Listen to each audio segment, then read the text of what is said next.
I forgot to mention I drank a lot of tea this afternoon, so there's no need for tea tonight.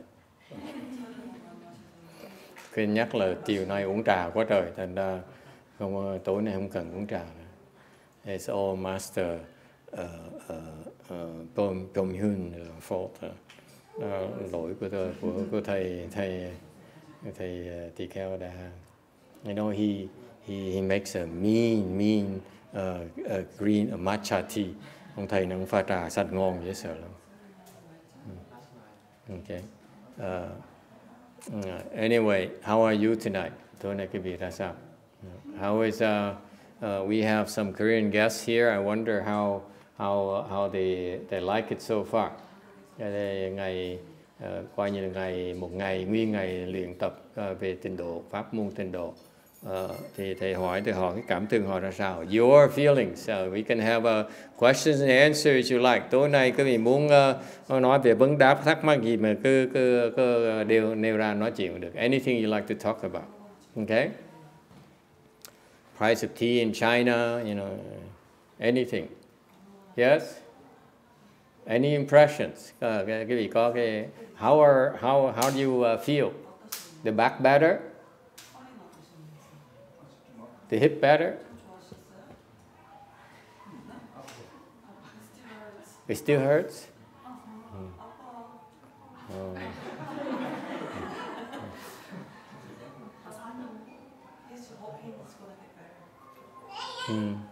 So do we. We still have 5 more days, yes. Anyway, yes sir. Cái gì? Nhập chánh định từ định xuất. Question is, what is to enter the proper samadhi and exiting from samadhi? Today is Pure Land, so we don't answer child questions. I changed my mind. Câu hỏi này về thiền, mà tối nay mình nói về tịnh độ, thôi mình làm lơ đi. Next. Yes, sir. And one question, hard question per evening. Yes.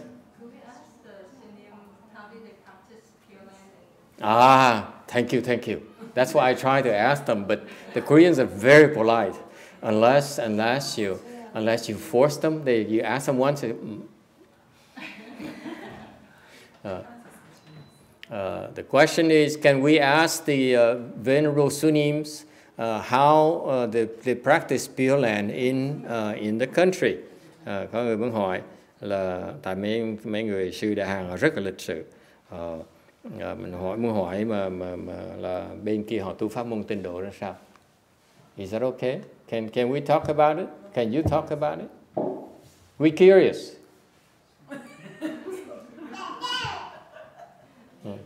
First of all, in Jeju Island,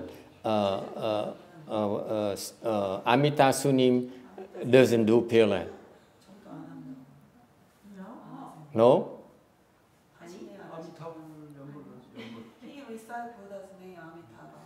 Yeah, but when people die, do they come to his temple or not?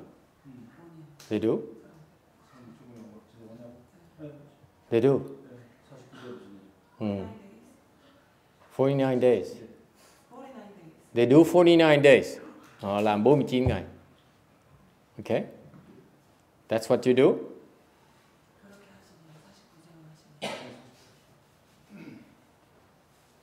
Very good. Okay, that's it. They do 49 days.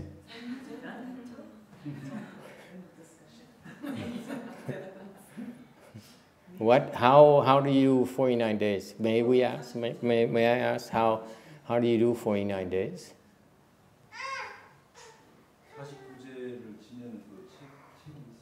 There's a book for 49 days. Okay. In Korean, I imagine.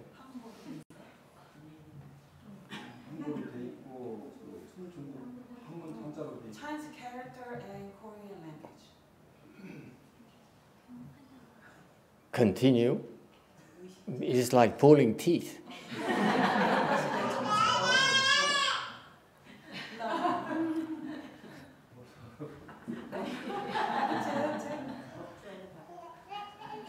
So the 49 day in a typical Vietnamese temple is they also go through 7 weeks.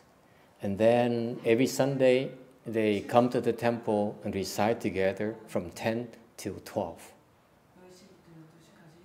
Chùa Việt Nam á, thì thường thường thầy thấy tại thầy ở chùa Việt Nam, chùa Việt Nam, một số chùa Việt Nam thì họ làm cái 49 ngày bằng cách là 7 tuần đó. Thì Chủ nhật họ tới từ 10 giờ sáng tới 2 giờ sáng họ tụng kinh. Okay. And that's what they do for 49 days, for 7 weeks. Okay. Is that what you do too, or you do it every day?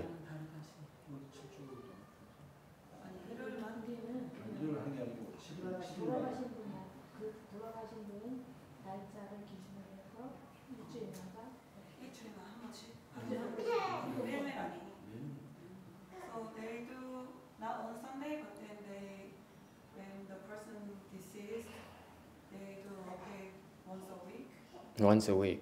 And then they do 7 weeks.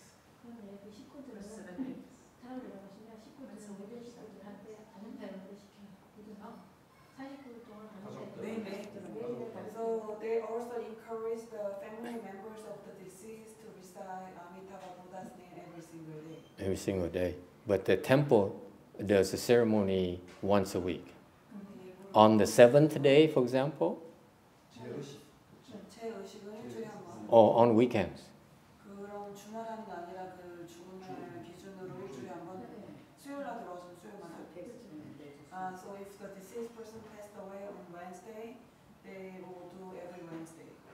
Okay, so on the 7th day. 17, 14, 21. So the first Wednesday is the first day or the 8th day? 그러면은 돌아가신 분이 수요일 날 돌아가시면 그 돌아가신 그날 수요일 날 돌아가신 그 양쪽에서 얘기하면 안 되니까. 예. 수요일에 들어가셨으면 화요일마다. 화요일마다. 근데 그 중요한 거는 돌아가시고 일주일 기다렸다가 처음 시작해요? 아니면은 그 돌아가신 그 주부터 시작해요?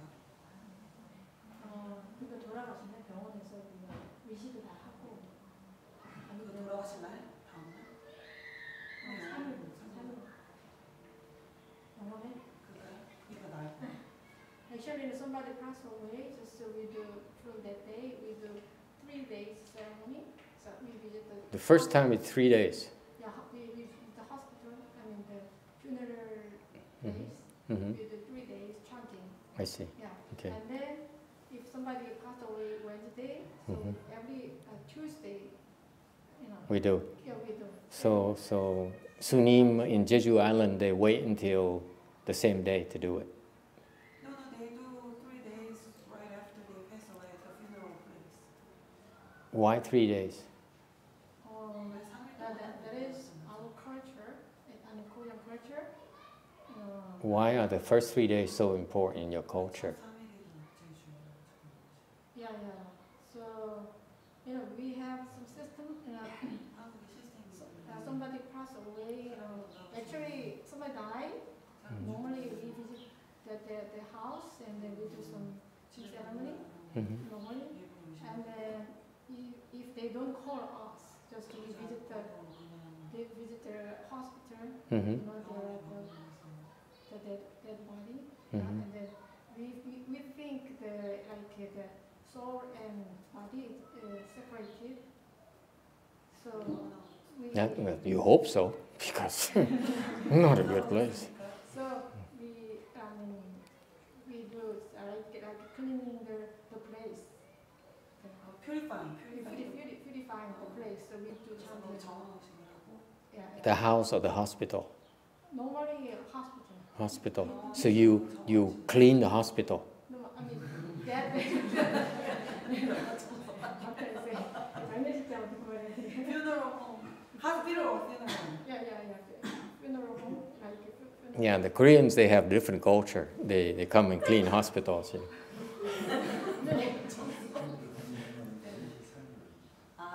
He said we do 3 days because the funeral is 3 days. The funeral is 2 days. The first 3 days is funeral. Oh wow, you bury so fast, huh? In America, we wait like 5-10 days because we don't feel like separating from the deceased. The soul might be gone, but we want to hold on to the body. Yeah.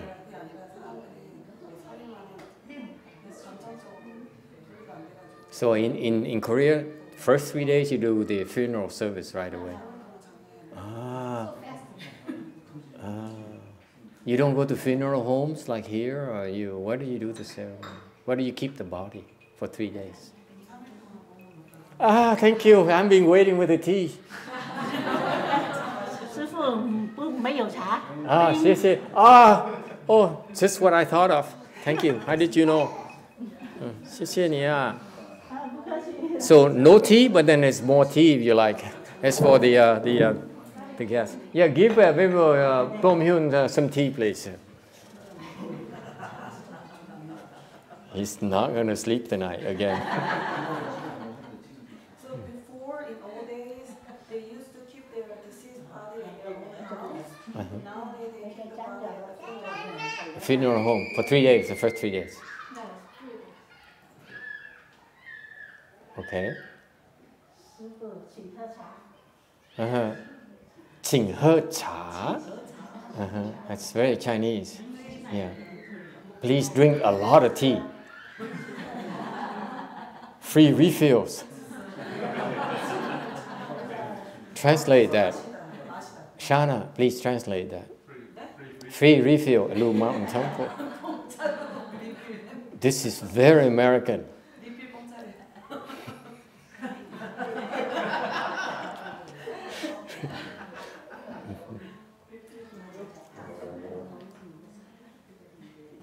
So traditionally, you bury the deceased within 3 days. That's why you recite the first 3 days. Yes? That's your tradition. So traditionally, you bury after 3 days. Okay. So each day, the first 3 days, what do you do? 1 hour, 2 hours? How long? As much as we can. Yeah. Sometimes 5 minutes, sometimes 10. No, normally 1 hour. 1 hour. No, normal 1 hour, but we once a day do 1 hour, and then once he has some other seniors, other seniors come and do. Especially senior pastor, we continually do chanting one by one. I see. So normally whole night. The whole night? Oh wow. No sleeping. That's hard. Yeah.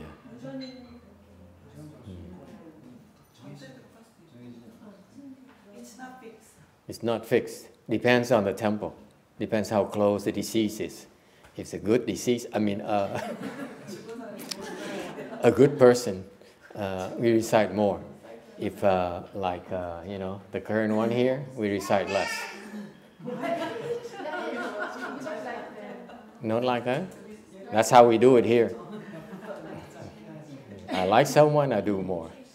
Someone less, let's lower the grades a little bit. Better believe it. That's very interesting. So 3 days only, and then after that you do 1 hour or an hour and a half for 7 weeks, right?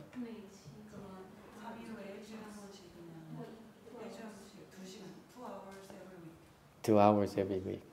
Wow, that's a lot of work. Wow, immersive. Thì đại khái là họ làm 3 ngày đầu là họ chôn, ngày thứ 3 là họ chôn rồi. Thành ra họ tụng 3 ngày đầu, ngày nào cũng tụng hết á, tụng nhiều tụng ít tùy cái chùa. Xong rồi cứ ngày thứ 7 á, ngày thứ 8 á, thì tụng lại. Ok, cho tới 7 tuần luôn.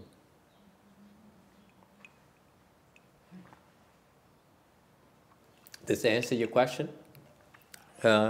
Còn thắc mắc gì nữa? Do you have any other questions? I was wondering, do they have something like what we're doing? Do they have like we do? Yeah, you were there, remember? We were at Venerable Jiawu's temple, and they made us sit there for an hour and a half, and they said, this is going to be a short one.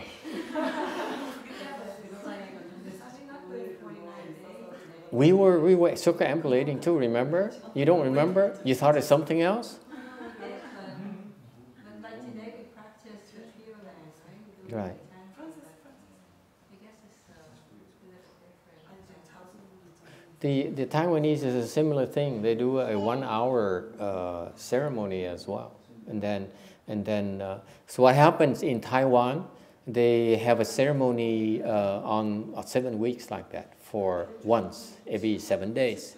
Bên Đài Loan họ cũng có cái lễ họ làm 7 ngày, cứ 7 ngày tụng niệm Phật, tụng kinh một lần như vậy. Okay. And either you invite the monks to your home or you come to the temple. For example, Phai Yin here, the temple, the Chinese temple close by here. Chẳng cái chùa Pháp Ấn đó. I heard that they have a special room where the family comes once a week and they recite for an hour. Okay. Những cái chùa Pháp Ấn gần đây, I'm advertising for them, free advertising. Okay. And that's what we do actually. People come and they say, you know any Korean? I say, oh yeah, of course. You know any Chinese? Oh, of course we know Chinese. So we refer people to different temples. That's what they want. Okay. Chùa chúng tôi là cứ ai muốn hỏi, muốn tới chùa khác thì tôi rất là thoải mái mà giới thiệu những chùa khác tới. Okay. Họ như cái chùa Pháp Ấn thì họ có cái phòng riêng, rồi mỗi tuần họ mời gia đình tới. Họ tụng ở trong cái phòng đó 1 tiếng, 2 tiếng đồng hồ. Okay. So it's very, very popular. I used to go there at the library and I could hear them very busy. Trước thầy thường tới đằng cái thư viện, cách đây 20 năm trước, thầy tới thư viện mượn sách đó. 20 years ago, I didn't have any books, so I had to go to the library to borrow books from them to look at sutras, Chinese sutras. 20 năm trước thầy không có sách này, thành phải tới thư viện nó mượn mấy sách Tàu về mà đọc Six-Page Chart Sutra, Dharma Flower Sutra, mượn Lục Tổ, mượn kinh Pháp Hoa để về đọc. And that's why the library is next to that room, so you could hear them chanting. Ta đi có tới đó, nghe rất thường xuyên, ta tụng những cái đó, ta tụng những cái đó. So it's a very, very good practice. Okay. Taiwanese do that. Okay. When I was in Taiwan, ở trong Đài Loan, they have this tradition where they also invite the monks back to their homes. Còn có lúc thầy ở Đài Loan, họ còn mời mấy ông sư đó tới nhà của họ. And they perform ceremonies at the home for 1 or 2 hours. Họ tới họ làm lễ 1-2 tiếng đồng hồ. Very Chinese. I don't think the Vietnamese do that. Người Việt không có làm chuyện đó phải không? Vietnamese only go to the temple on Sundays. Việt Nam như chỉ mời tới cái chùa buổi sáng Chủ nhật thôi.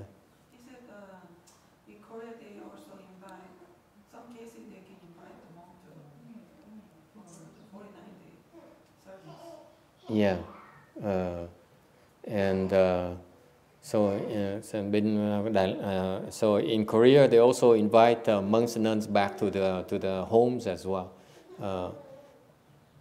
because they prefer to do at home, not at the temples. Họ thích làm cái lễ ở nhà hơn là ở chùa.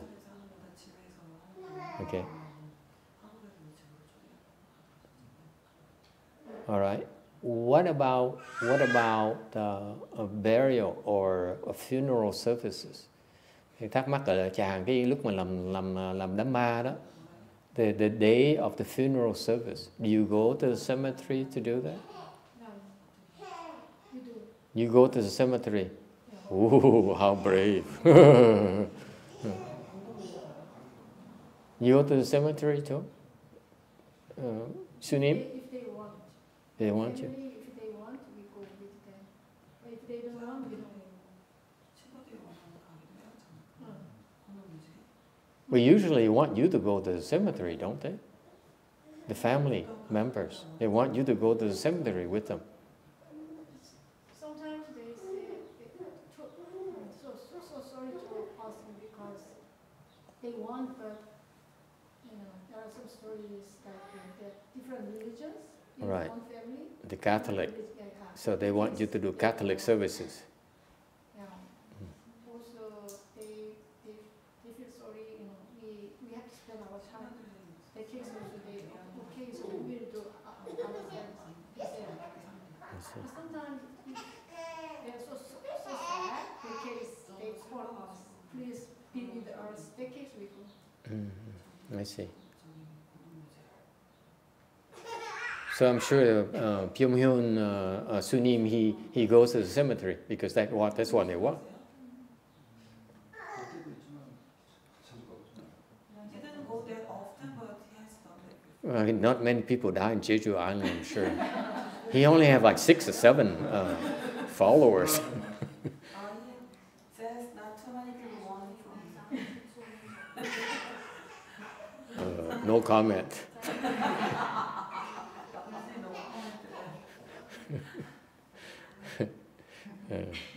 Okay, any other questions? Ai thắc mắc gì không? Yes, ma'am.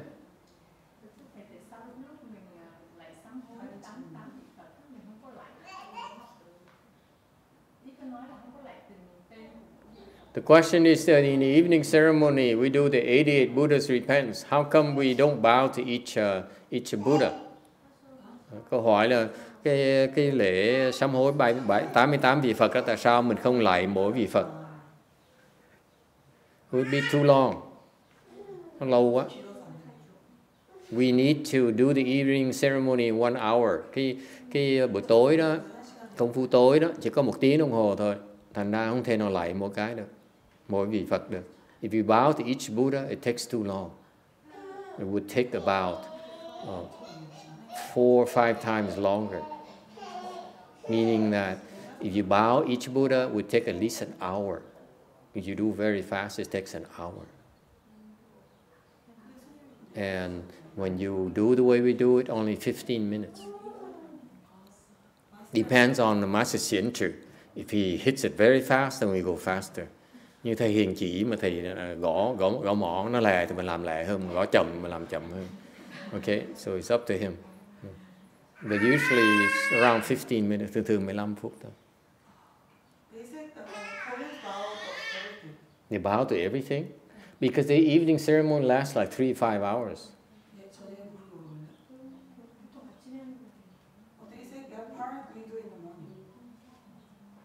See, that's what because over in Korea, they say that in Korea they do the 88 Buddha's repentance in the morning. Cái họ nói rằng là bên Đà Hàn họ làm cái 88 sám vị Phật sám hối đó làm buổi sáng. It's because the morning is our evening. That's why.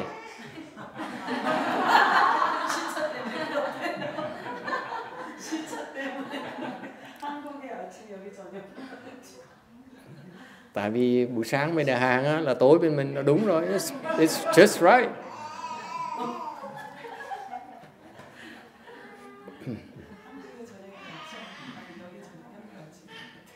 Why do you bow? Why don't you bow? The question is why do you bow? Why don't you bow? Tại sao mình lạy nhưng khi mình không lạy? Why not? I would tell you this. Please don't tell Yin this. Okay, she's going to get very upset. Thầy nói chuyện này mà cái vị nhớ đừng có nhắc cái chị em tụi nó nha. Have you tried kneeling on that thing for 15 minutes? It kills you.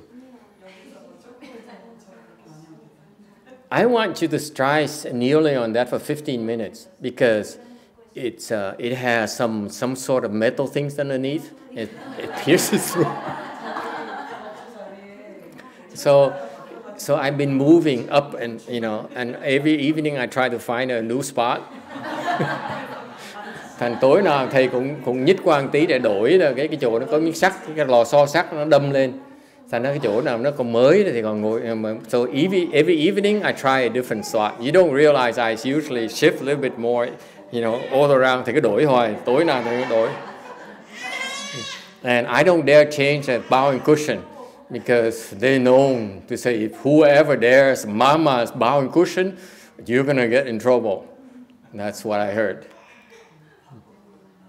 Này thầy nghe họ đồn đó, quý vị dám dời những cái đồ của họ đem vào chùa là họ giận dễ sợ lắm.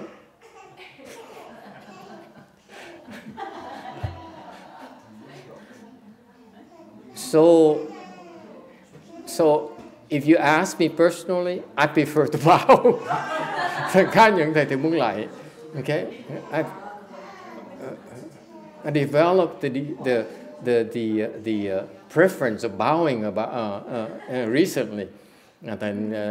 Dạo này thầy muốn lạy hơn là muốn quỳ.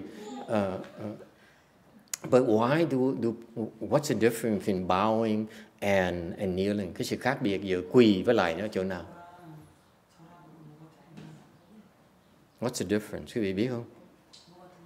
What is the difference? I'm asking you now. You keep on asking every night. Let me ask you. Tối nay cái ông nó vào, ông ấy nhất hỏi một câu. Xong rồi chán hỏi, kêu vợ khèo vợ nó này. Phiền em hỏi đi, hỏi câu này nè. Yes.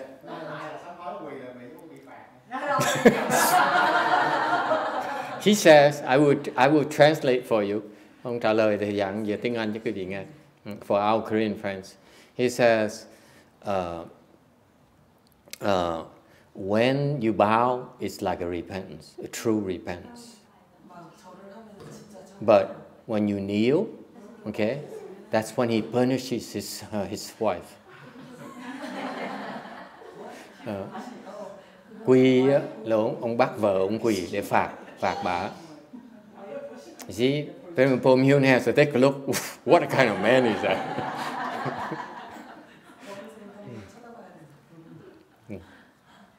Seriously, what do you think? What's the difference? Khác biệt ở chỗ nào? Anyone knows? Ai biết không? Anyone? Use your imagination. Tưởng tượng đi.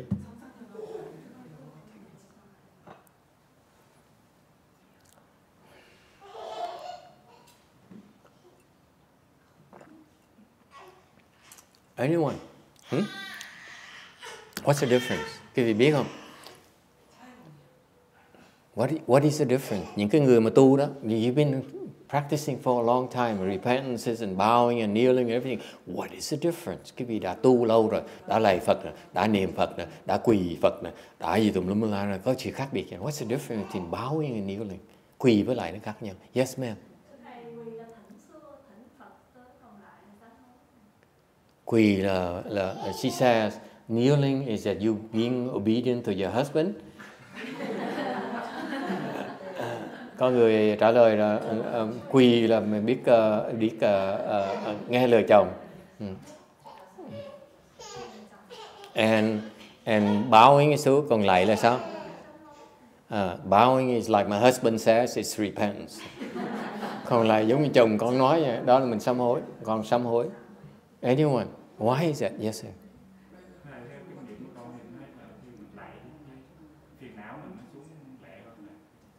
He says his own experience, bowing helps him reduce, bring down his afflictions a lot quicker.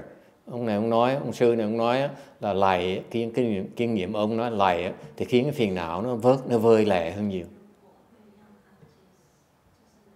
What about kneeling? Còn quỳ sao? Be careful, don't mention master. Quỳ là sao? He says, when you kneel, it also helps reduce affliction, but it's a little bit longer. Quỳ nó chậm hơn một tí. Anyone? Huh?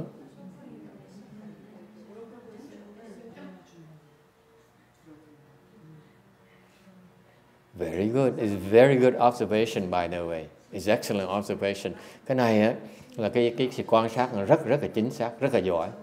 Actually, học trò thầy mà. My disciple, you know. When you bow, it actually the process of bowing, cái pháp mà lạy đảnh lễ đó, nó rất là hay. It's very, very special. It reduces affliction. It really does reduce affliction. Lúc mà lạy đó, khi mà cứ lạy là nó sẽ bớt cái phiền não của mình. That is true. Cái đó rất là chính xác. Yes.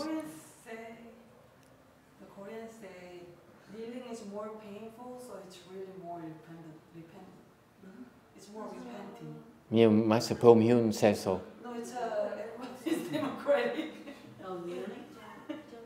Kneeling is more painful. I didn't see him kneel. I only saw the nuns kneel more than the men kneel in Korea.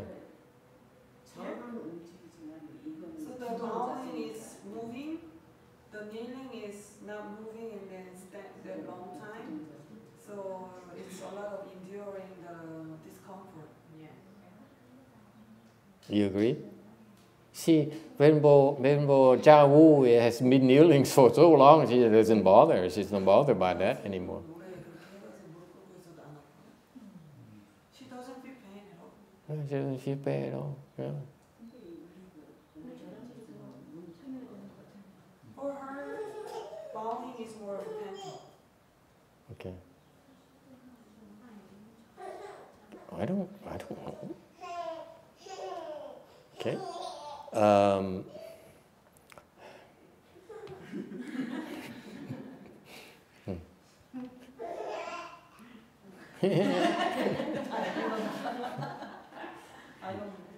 It's funny. I will tell you a funny story a little bit later. Okay.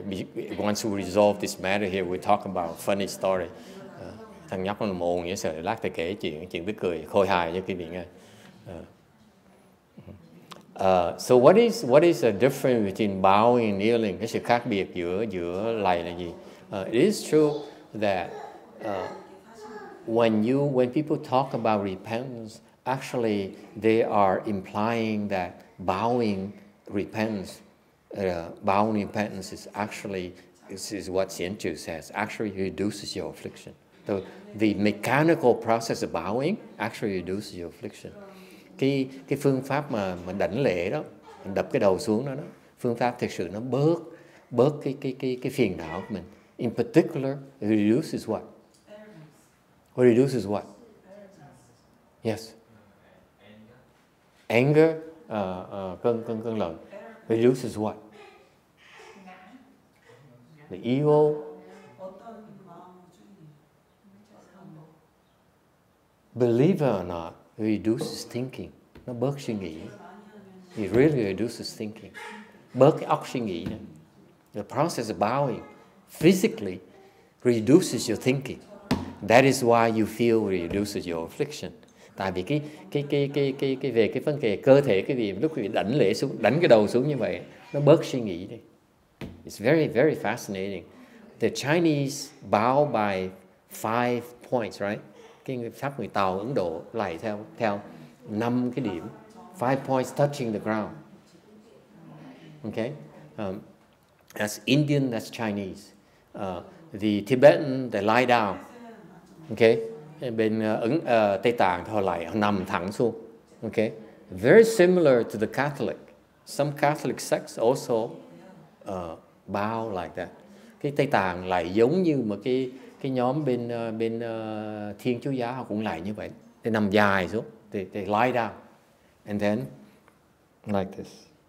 The Tibetan is like this. The Catholic are like this. Like a cross. Tây Tạng thì duỗi cái tay đó. Còn bên Thiên Chúa giáo có một cái nhóm đó. This is a very traditional Catholic, the old Catholic way. A very traditional, very old way of Catholic practices in monasteries. Có những cái bên pháp Thiên Chúa giáo đó, họ có mấy cái chỗ mà theo cái truyền thống tu từ xưa đó. Ask Bosco, am I right, Bosco? Were you doing that? He's sleeping. Okay. So the Catholics, I saw that on the documentary. There's a sect in Minnesota. They only have 16 locations, and they're very conservative. Okay, they still chant in Latin and so forth, and they bow like this and lie down like this. Thầy thấy trên cái mấy cái gì đó, mấy cái tài liệu đó, thì họ lạy xuống như vậy. Có cái truyền thống xưa của Thiên Chúa giáo ta lạy như vậy đó. Yes. They call that to prostrate. To prostrate, like this. Like that. Yeah. And they do that. I've seen it when they do like full ordination of priests and nuns. Right. That's what happens. Yes. So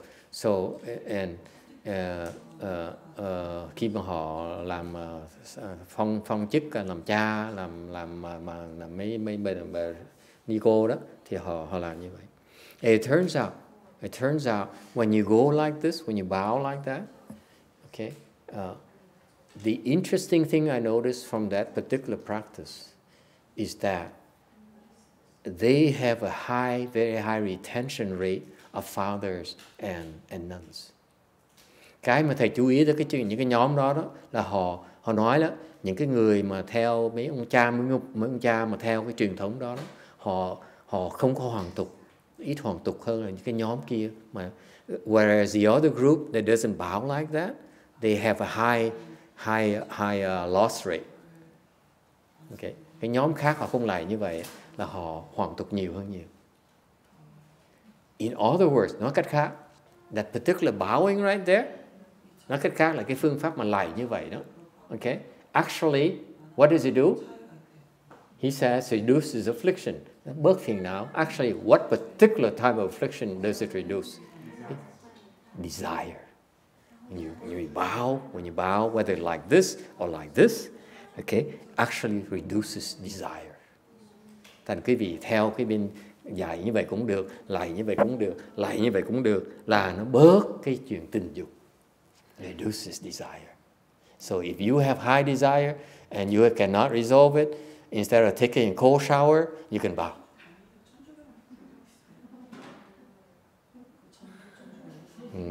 No, it's not funny. I know that. How come you guys are so serious about these things? I'm the only one who jokes about these things. Okay, so actually bowing reduces affliction, which is a very polite way of actually reduces desires. It's part of the affliction. Thành cái lạy nó có hiệu quả đó. Hiệu quả là nó bớt cái tham muốn, cái tham dục của mình. Okay, that is why in Buddhism, bởi vì trong cái Phật giáo chúng ta, for left home people, my teacher forced us, for novices, to bow 3 hours a day in the early days. Lúc Ngài Tiên Hóa mà Ngài nhận mấy cái người xuất gia, người Mỹ đó, most of them are Caucasian by the way. Lúc đầu Ngài Tiên Hóa mà nhận người xuất gia đó, thì đại đa số những người xuất gia đó đều là người da trắng hết. So he made them bow 2 hours a day. Thành mỗi ngày mấy người sa di đi phải lại 2 tiếng đồng hồ một ngày. Da trắng. Okay? That's what he did.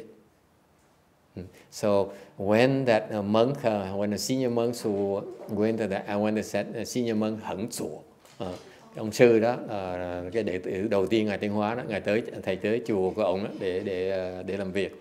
And so he told me, you a novice, how come you're not bowing? You meditating. Tới cái chùa đó làm việc cho ổng, thì ổng mới nói tại sao mà mày sa di mà không có lạy. Nói là thầy mới trả lời là tại vì con ngồi 5 tiếng đồng hồ. I answer him, I sit 5 hours a day. She says, I don't care. Because I knew that during Master YongHua's time, if you are able to sit 5 hours a day, you don't have to work.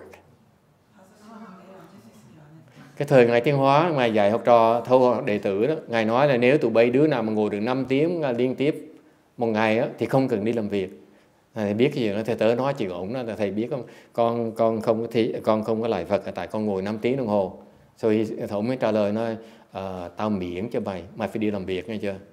So he says, I will make an exception for you. You work every day and you bow 2 hours just for you.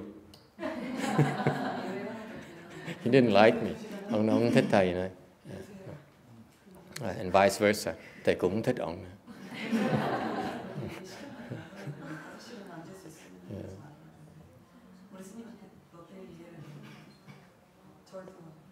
Okay. So going back to let's not get lost. A good thing that Tex is not here tonight.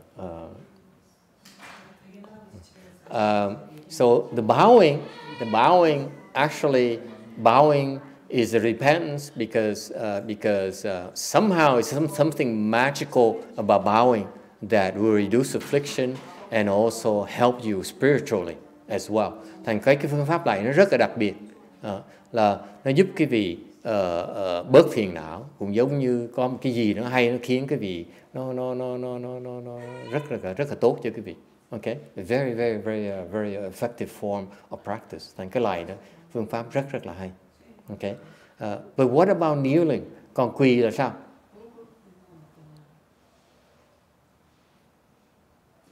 Actually, kneeling is physically more demanding than bowing. Thì ra quỳ nó khó hơn là lại. Because you knee, you're there. There's a lot of stress in your back, and the knee is supporting, bearing all your weight. Okay. Tại vì lúc cái vị quỳ như vậy đó là cái lưng mình nó bị áp lực nơi cái lưng mình đó. Cái lưng nhỏ này bác được nhiều lắm. It's a lot of pressure on small back.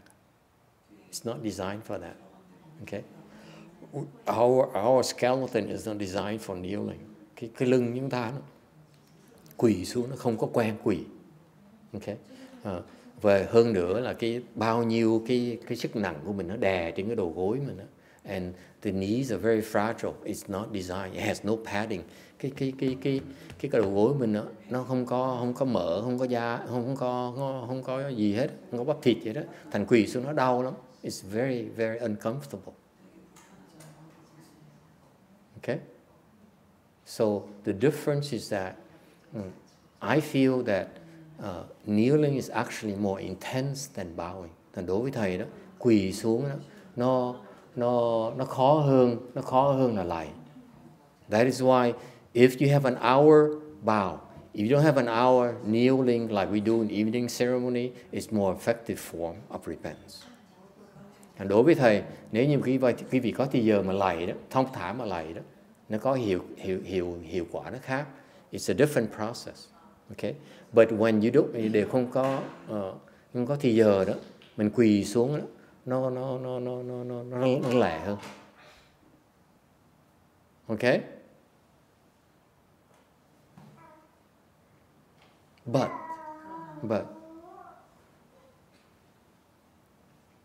ultimately, chung quy đó, khác biệt ở chỗ nào? It's really no different, không khác gì hết. Why is there no difference? Tại sao không khác? Anyone? Tại sao không khác biệt gì?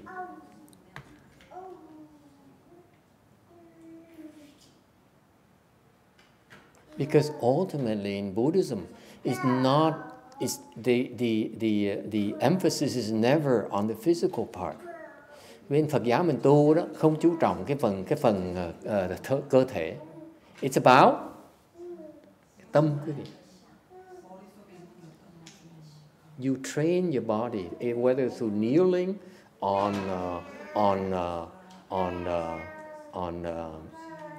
metal things. Mình có thể luyện cái cơ thể bằng cách mình quỳ trên mấy cái lò xo, or you bow, hoặc là mình lại. Okay, but it is if you repent, nếu như quý vị muốn sám hối, whether you kneel or you bow, it really makes no difference. Quý vị lúc quý vị muốn sám hối đó, lạy hay là quỳ, thiệt sự nó không có khác gì hết đó. It's about you, whether you sincerely want to repent or not. Ăn thua quý vị muốn thành tâm, thực sự thành tâm mà sám hối hay là không thôi. That's the main thing. So if you bow, and like I used to do, nếu quý vị lạy thôi, mình như lúc thầy lạy như vậy, I used to bow for 2 hours and I slept for an hour. My first bow usually takes 1 hour.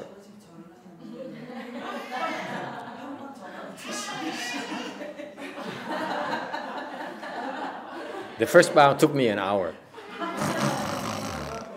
So I put the alarm, you know. Because that monk hẳn chùa, we had a lot of land properties throughout Canada.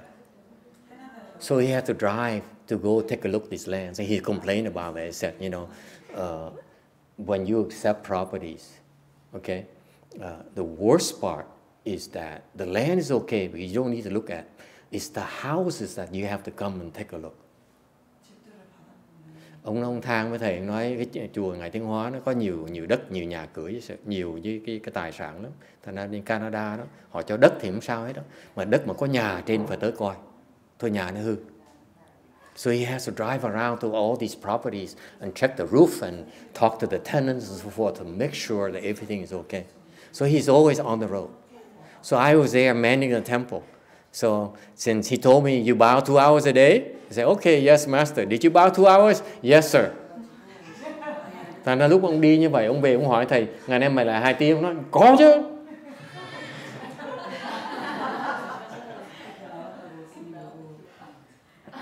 You know all my tricks now.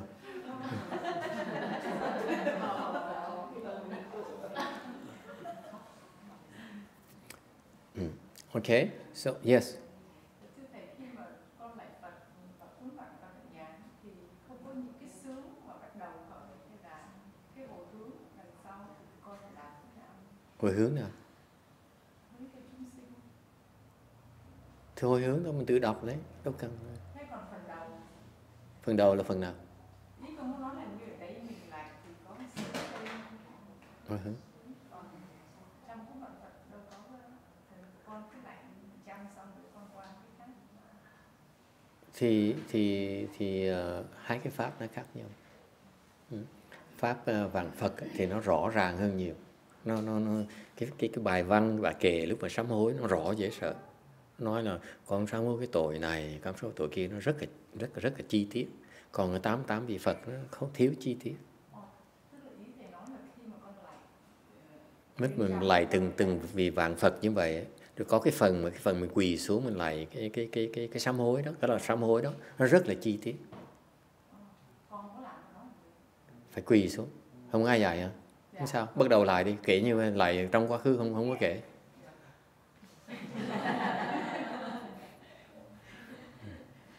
She says, I've been bowing to the 10,000 Buddha Recitations, and they don't have this repentance verses. Yes, they are.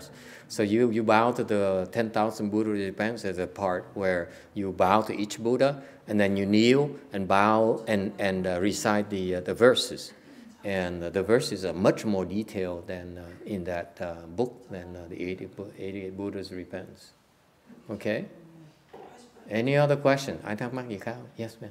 Dạ, mà thầy, một người mà khi tập trung làm việc á, thì dĩ nhiên là phải có định. Thì cái định đó có giống với là người tụng kinh, niệm Phật hoặc là tọa thiền hay không? Question is, câu hỏi là khi mình tập trung là có cái định.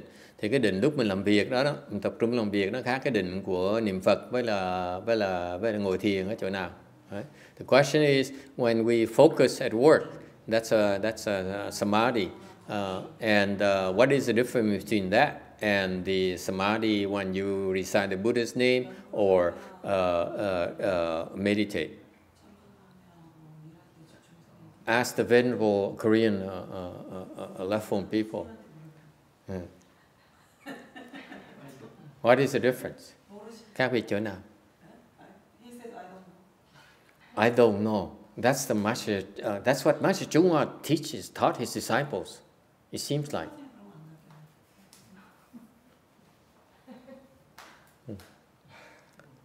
What's the difference? Cái khác nhau chỗ nào? What's the difference? Con nghĩ đọc kinh là cái lời của Phật, nó có cái lực của Phật trong đó, là để dẫn tới những cái sự giác ngộ hoàn toàn, làm việc bằng cho thế gian này thôi.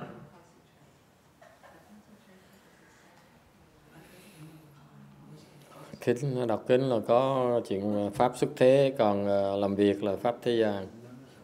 Đâu không hỏi cái chuyện đó, nó cái định nó khác nhau chỗ nào thôi, đâu có nói. What's the difference? What's the difference? Anyone? Hey boy, you know? Ai biết không?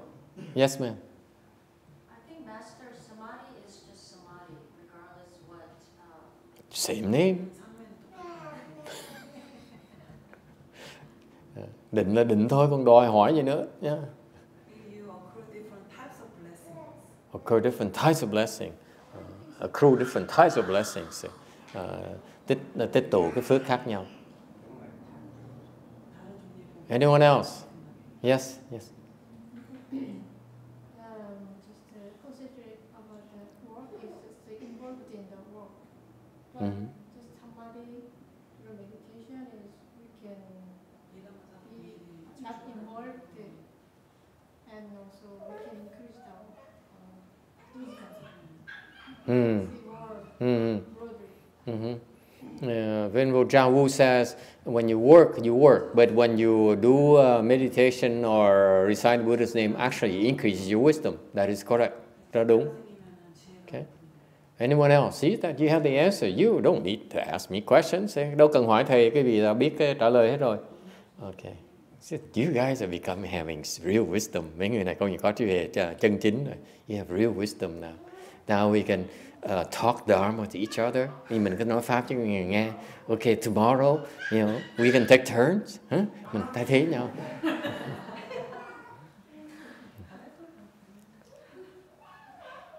Actually, there's a difference in samadhi. Thực sự nó khác biệt một tí. Since she mentioned reciting Buddha's name, I will answer. Tại vì cái người này khôn, ta hỏi là nhập định mình niệm Phật á, thì nó khác gì. Còn lúc cái hỏi trước, see the first question of the evening, he says nhập định xuất định là cái gì? So I said it's a chant question. Cái câu hỏi đầu tiên nói á, là the first question is that entering samadhi and exiting samadhi, what's the difference? My answer is that it's a chant question. It's not a Pure Land question. So we have to wait until next week. And knowing him, he'll come back next week. Hello, remember me? Okay. Actually, người nào ta hỏi, người nào bắt chẹt thầy. Hỏi là cái nhập định mà lúc niệm Phật ra sao?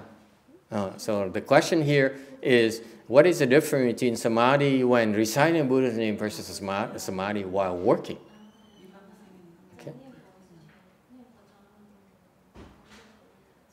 Yes.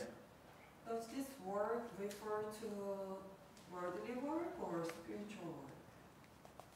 Spiritual work. Well, I don't know. Is there a difference?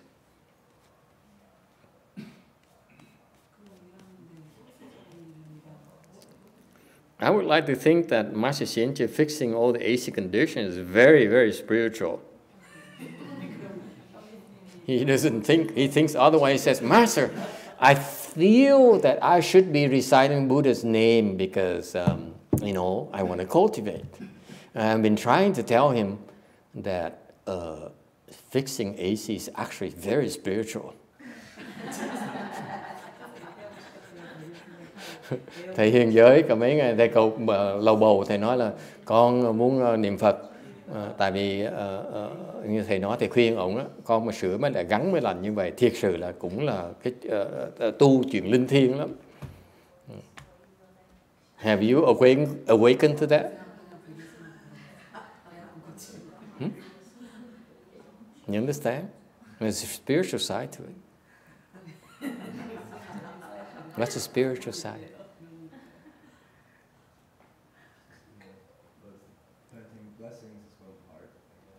You plant blessings first. That's correct. Thứ nhất là trồng phước. Okay? You plant blessings by reciting Buddha's name or by working, helping people to recite Buddha's name. That is blessings too. Mình niệm Phật là tạo phước cho mình. Mình làm giúp cái làm việc để mà giúp người ta niệm Phật. Đó đang tạo phước niệm Phật của mình luôn nữa.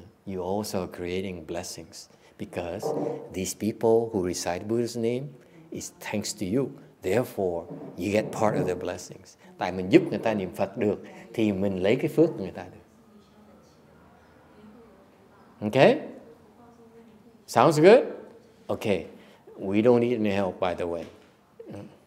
Master Xianche insists on finishing it. Yes?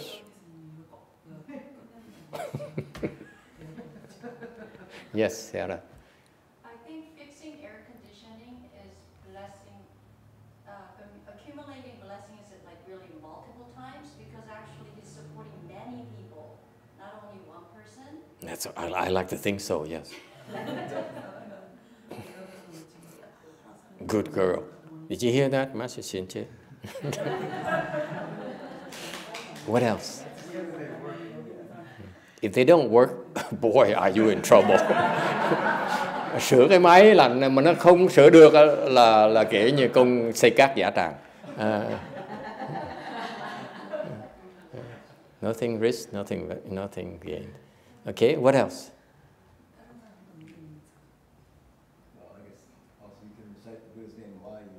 You can recite the Buddha's name while. Who's stopping you from reciting the Buddha's name? Quý vị đang làm việc và niệm Phật cũng được, right? Ask my kitchen staff. Hỏi mấy cái người nấu bếp này. Cái cô nhập lạc đó rồi. Hả? Vừa nấu vừa niệm Phật, right? My chef, she cooks and recites the Buddha's name. Có không? Oh boy. Vừa niệm Phật, vừa nấu ăn được. It's very easy actually to cook and recite the Buddha's name at the same time. Thực sự quý vị tập cho quen á, là vừa nấu ăn vừa niệm Phật rất là dễ. Very easy. Ask Master YongHua, Venerable YongHua. Okay, never mind. Yes.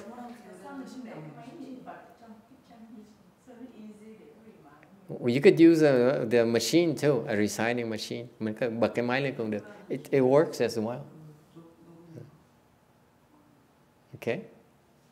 What else?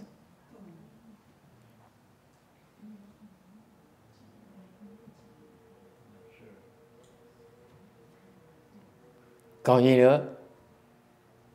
Yes. Master, she's a very good cook, so her blessing is double.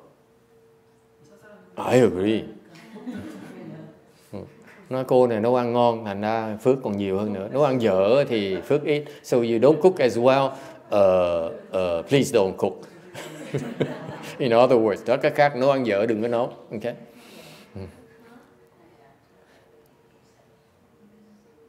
What else? Còn gì nữa?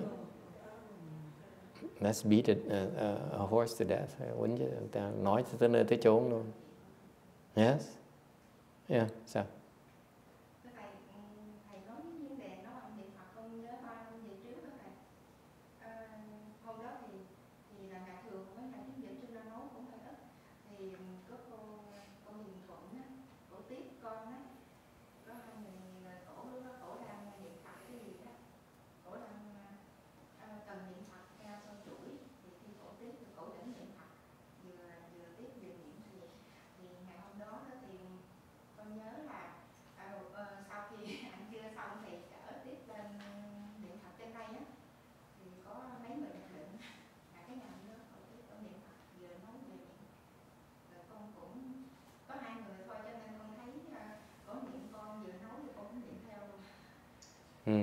He said once Miss Xian Shun was helping ruler cook, and she noticed that Xian Shun was reciting Buddha's name, and so ruler liked it, so she also imitated Xian Shun and recited Buddha's name.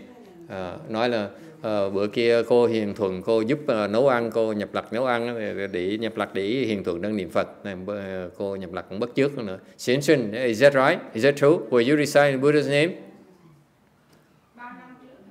3 years ago. 3 năm trước. You remember that? Really? 3 years ago you reciting Buddha's name already? 3 năm trước cũng bắt đầu vừa làm vừa nấu rồi. She also, Nancy is here, so that's share the secret here, Xian Shun secret with Nancy. Cô Nancy mới tới thì chia sẻ cái bí mật của cô Hiền Thuận. So 3 years ago, Xian Shun was helping ruler cook, and she recited the Buddha's name. 3 năm trước cô Hiền Thuận cô giúp cô nhập lạc nấu ăn, và mỗi lúc nấu ăn vừa nấu ăn vừa niệm Phật. And when ruler was not here, lúc mà cô nhập lạc cũng có ở đây đó. Okay, when Xian Shun's in the kitchen, lúc mà cô Hiền Thuận ở trong phòng, trong đầm bếp đó, she also reciting Buddha's name. Cô cũng niệm Phật lắm nữa. Amitabha, Amitabha, Amitabha.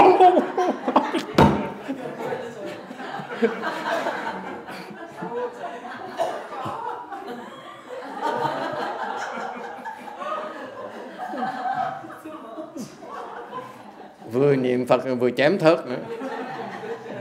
She was reciting Buddha's name and chopping the chopping wood block at the same time.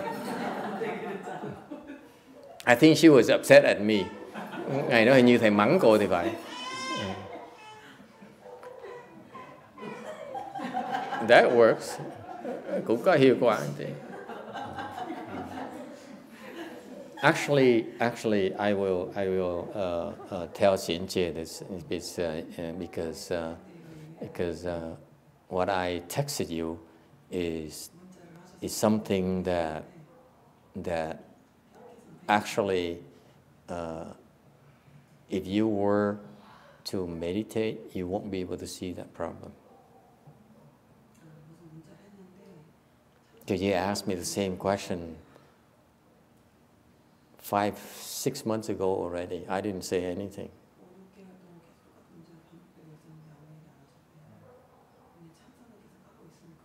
If you sit, you wouldn't be able to see that problem.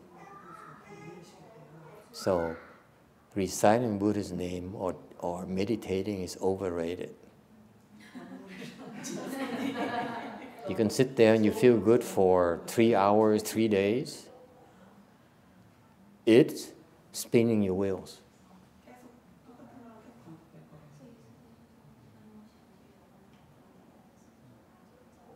I keep on telling you that chant is not about meditating. It's about being able to see what's stopping you.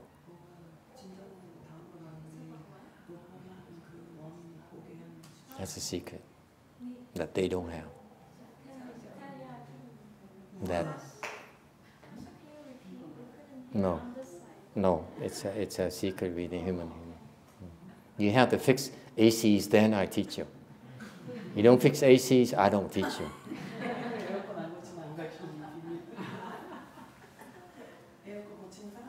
You understand? You asked the same question before, 6 months ago, doing something else. I didn't say anything. Now you're fixing ACs, same question, same problem, meaning you never fixed that problem. Is that how easy it is to fix it? I give you a solution as well. Problem is that you are afflicted when it happens. The solution is let it happen, don't get afflicted. That's all. You could meditate for another 20 years, you still don't understand the solution. People who meditate for 20 more years, they still don't get the solution.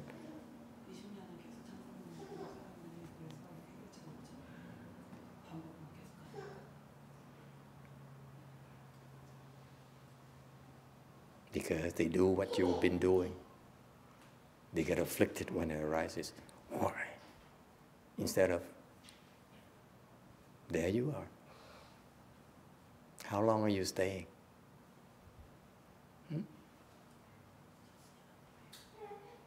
The storm will blow over. It's a matter of time. You understand? Oh well.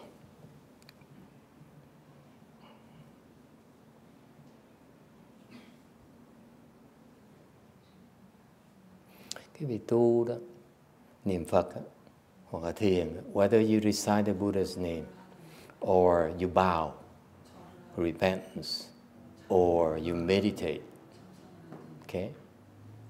It's only an experience. Tất cả chỉ là một cái phương tiện thôi. For what? Để gì? To see your affliction. Để quý vị thấy cái phiền não quý vị.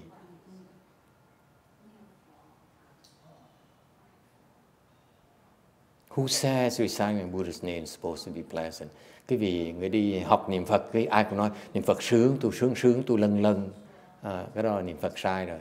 You hear people say, I go to over there and recite Buddha's name every weekend. I look forward to it every weekend. Cứ nói là tôi thích tới cái nhóm của tôi niệm Phật, tôi ngồi tôi thiền, tại tôi thích, tôi thấy người nó sướng, nó nhẹ nhàng dễ sợ. Tu trật đường này em ơi. you're doing it wrong. I used to go to San Jose, and people came to teach meditation. People came because they wanted me to teach them a way to make them feel better. And then once they feel better, they got stuck there for 3 years. I helped this person improve, and he said, "Oh, this is so cool! I made improvement. I feel so good." For 3 more years.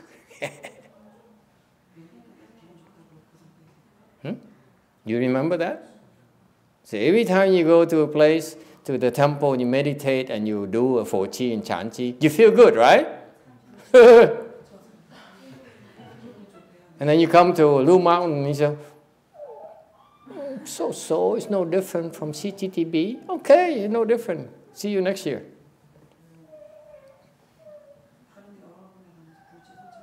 You see no difference because you're not following instructions.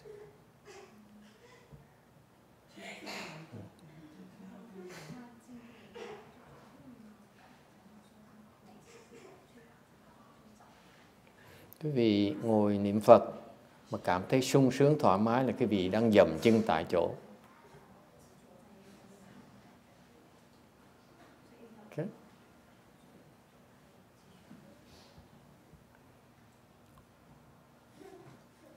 Any questions? Yes, sir. Vậy là mình ngồi thiền hoặc là mình niệm Phật, mình đang niệm Phật thì những ý nghĩ ác hay là phiền não nó nổi lên, mình phải nhận thấy nó, mình đương đầu với nó, như vậy là để mục đích là mình tập vậy để mình đương đầu với cái phiền não mình, tự động nó nổi lên là mình. Những cái người mà nói ngồi niệm Phật mà sung sướng đó, ngồi thiền tôi sướng đó là nó dối. Nó thấy những cái tư tưởng khởi lên, nó giấu. Nó nói, thôi, mình làm lơ đi. Mình...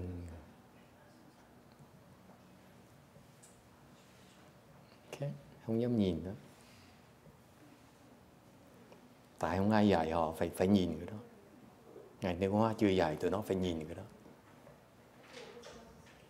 Thành tụi nó rủ nhau chỉ ngồi làm vậy thôi, chứ không hiểu là ngồi để làm cái gì. Ngồi không để làm cái gì, niệm Phật không làm cái gì, trật lất hết rồi. Là chưa hiểu pháp niệm Phật. Mình sao giảng nó được, nó đâu có tin đâu, kệ nó. Lúc mình đang đi niệm Phật nó khởi những ý nghĩ rất là ác độc hoặc là... Vậy hả? Thầy mà có những ý nghĩ ác độc hả? Trời đất ơi, người gì kỳ cục gì? Thầy là người tu hành, thầy có biết không? Thầy đã 73 tuổi rồi, mấy 79 chưa? 80 rồi? 200 chưa? Thầy mà còn ác hả? Oh my God, he says he recited Buddha's name and he has all these violent and cruel and evil thoughts arise in his mind. I said, how shocking. You are so old already. You are much older than I am. Please make sure you translate to Master YongHua. And you still have give rise to evil thoughts? How shocking. How is it possible? You are a left home person. Một người xuất gia rồi sao có những tư tưởng ác được? You sure it's yours?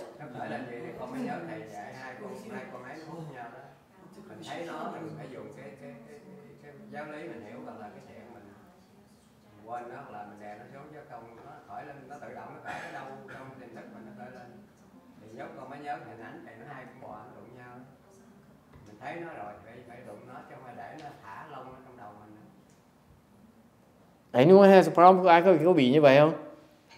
We have no problems, right? Niệm Phật sung sướng phải không? Không bao giờ có tư tưởng nó ác khởi lên. Never have any evil thoughts when you recite Buddha's name for the deceased. Never? Never. YongHua says, I never have any problem. I concentrate and my mind is so pure. I have no problem whatsoever. He says, of course it's normal. Normal? No. Ở đâu trong đầu nó khởi lên, nó có nhớ hình ảnh thầy dạy bữa là hai cái con hút nhau đó, thì mình phải dùng cái thiện của mình đổ khói cho nó, không để nó thả lông mà mình theo. Tao nói cho vui vậy thôi, đừng có tin tao nói cho vui vậy thôi. Nói cho tụi Mỹ nó nghe cho vui. He says it's not because of the recitation, it was already in there. It was already. Master YongHua says, I don't want you to mishear his name, okay? YongHua. He says, when he recites the Buddha's name for his deceased followers, the evil thought arose his mind are there already. It's nothing new.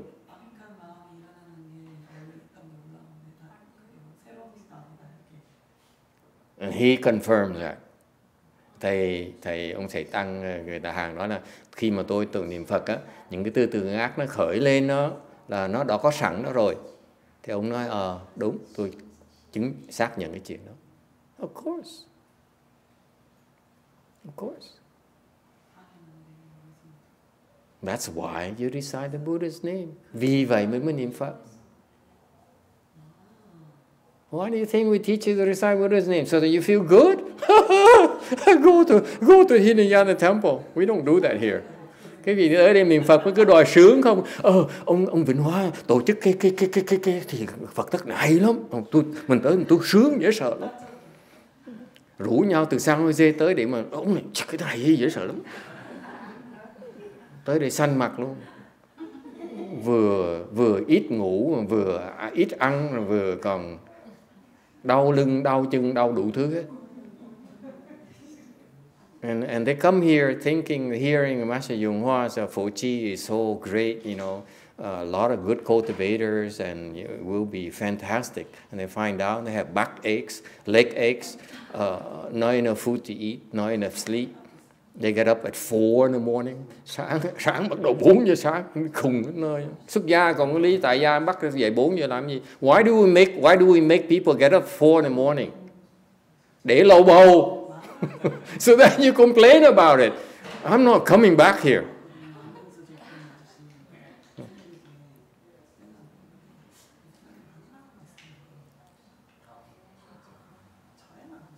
Okay.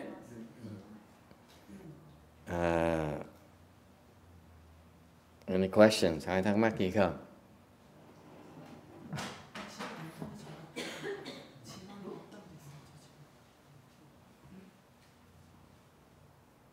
They're asking why he's always smiling. Who? Botox.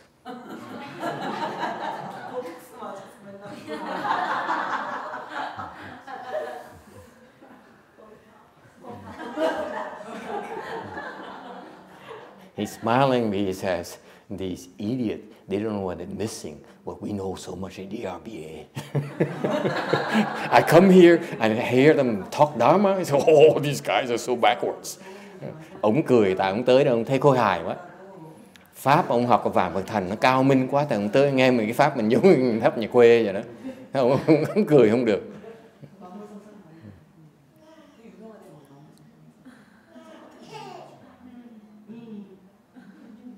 So I told him, we're not sure if he's still smiling at home like that too. That's the number 2 reason. Lý do thứ nhì á là được sảy chùa.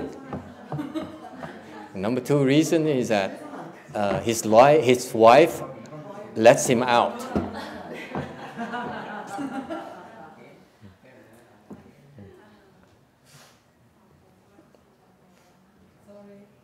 Okay. Anything else? Ai thắc mắc gì khác không?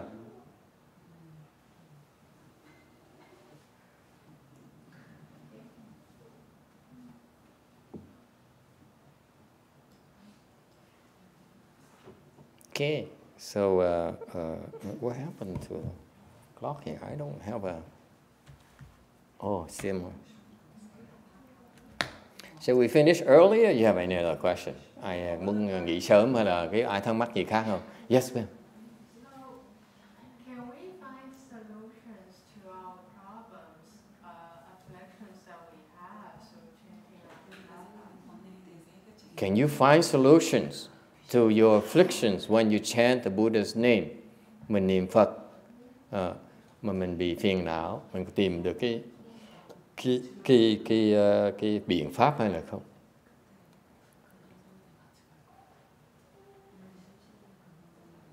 Yes or no? You see, it's okay. I'm used to it. Everyone, you know, makes gestures to that boy. Everyone. It doesn't bother me anymore.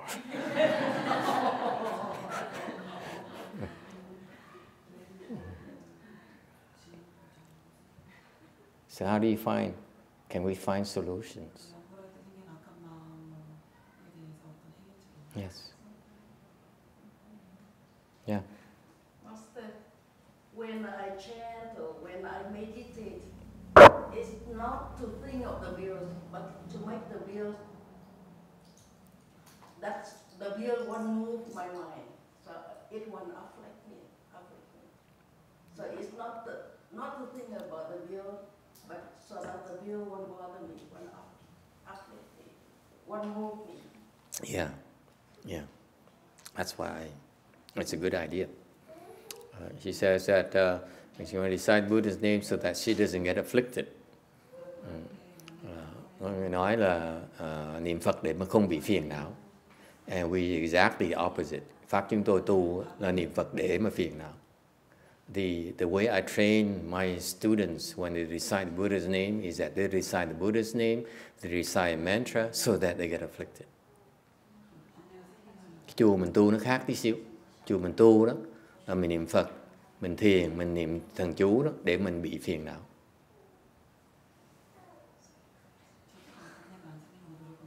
Okay?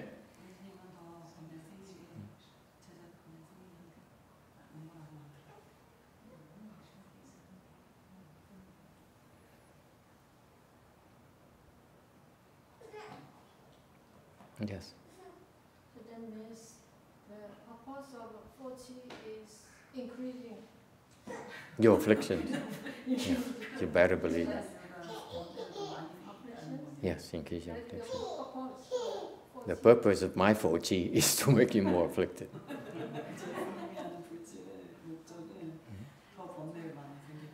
Thành cái bên cái chùa mình đó, là cái Phật thất với thiền thất là để khiến quý vị phiền não hơn. You notice, all you who are teaching chant classes, I allow you to teach chant classes. Okay? The way you teach them, make them afflicted. The first thing that we do is to make them afflicted. Chúng tôi dạy thiền đó, là tại cái nó tránh không được. Là dạy thiền là bắt nó ngồi kiết già ngay lập tức là nó phiền não. As soon we tell them, cross your legs, no! That's affliction right there. No! Why? Yes? That's affliction right there. So what do? You help them resolve the affliction. The first test is a test. If you're afflicted, you say, you are backward, this is crazy, this is the 21st century, I'm out of here. Goodbye. Tại vì người ta nói, cái phản ứng người ta nói là đây là cái thời đại văn minh rồi. Còn tu những pháp môn gì kỳ cục như vậy, không có ai dạy như vậy hết á. Thì chúng tôi nói, thôi qua chỗ khác tu đi.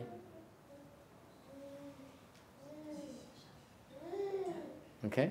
But if they decide what? 3 words. Not to quit. Yesterday is 2 words. Don't quit. Today is 3 words. Not to quit. Okay? If they decide not to quit, then eventually that affliction goes away, doesn't it? Quý vị thấy không? Nếu như họ mà không bỏ cuộc đó, có nhiều người nói, khó quá, thôi, em đi về, em đi shopping. Some people say, oh, this is too hard for me. I now sang chơi. Người thường đó, nó nói, em đi chợ, em về đi chợ. Then the affliction is there. But if they don't quit, okay, the only reason for them not to quit in the future is that the affliction gets resolved. Quý vị thấy nó dễ sợ không? Cái pháp bên cái thiền tông mình nó dễ sợ lắm. Nếu như quý vị mà bỏ cuộc á, thì ráng chịu. Ok? Qua được các chỗ khác niệm Phật đi, không sao hết đó. Qua khi sung sướng đi. Ok? Nhưng đều mình ngồi thiền, dạy thiền đó mà nhẫn chịu cái khó chịu, cái khó khăn đó thì tự động nó sẽ được giải quyết. Nếu không giải quyết, quý vị sẽ bỏ cuộc. Nó giản dị như vậy. As long you don't quit, it gets resolved. Nếu quý vị không bỏ cuộc, nó được giải quyết. If you quit, tough luck. It's not our business. See the same principle? You see the affliction, and you quit and say, oh, this is too much for me. I do something else. It's still there. Ta nói thế dài cũng cái ông da trắng cũng chừng nữa thôi nè.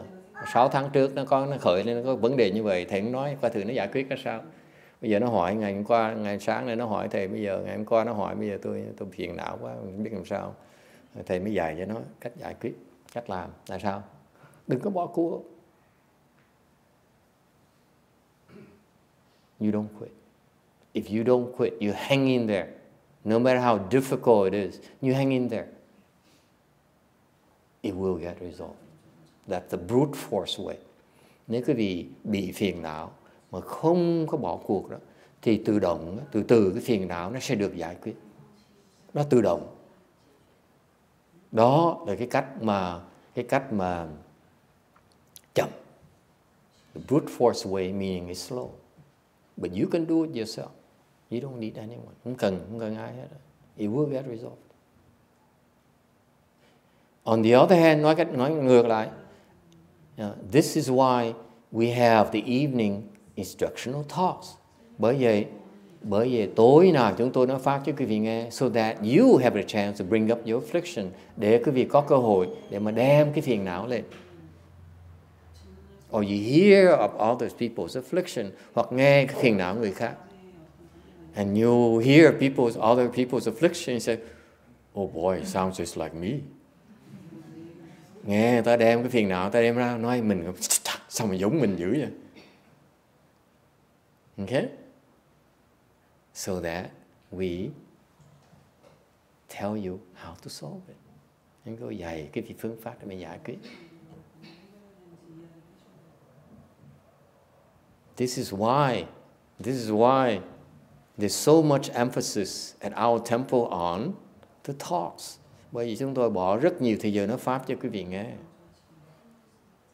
The other places, you go to Berkeley Monastery, you sit for an hour, get up, and you go to work.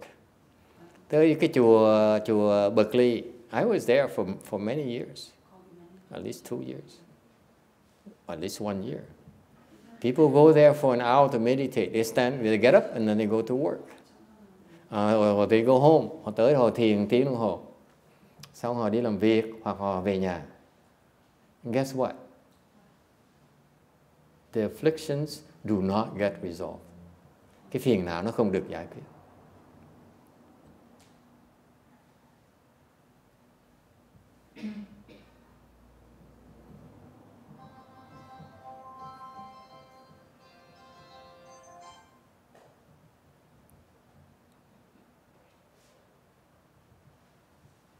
Questions? Ai thắc mắc gì không? And that's the problem. I regret that I didn't have enough blessings to learn directly, chant directly from my late Chinese master. Thầy thành thực nói cái gì đó. Thầy rất là tiếc là không đủ cái phước để mà có thể ngồi trong cái lớp thiền Ngài Tiến Hóa dạy. When I left the home life, he stopped teaching chant already. Lúc mà thầy xuất gia đó, Ngài Tiến Hóa không có dạy thiền nữa. So I learned his chant from reading his books and listening to what his disciples relating to us, what they learned from Master YongHua. Thì thầy học cái thiền Ngài Tiến Hóa bằng cách đọc sách của Ngài Tiến Hóa, hoặc là nghe những cái người đệ tử sư huynh của thầy đó kể lại Ngài Tiến Hóa dạy họ cái gì. Okay? So that is why I spent so many years. Thành vậy thầy tốn 7-8 năm trời ngồi mò. I didn't really know what to do. Thành thật nói quý vị không biết, 7-8 năm đầu không biết làm cái gì hết. I wasn't sure I doing it right.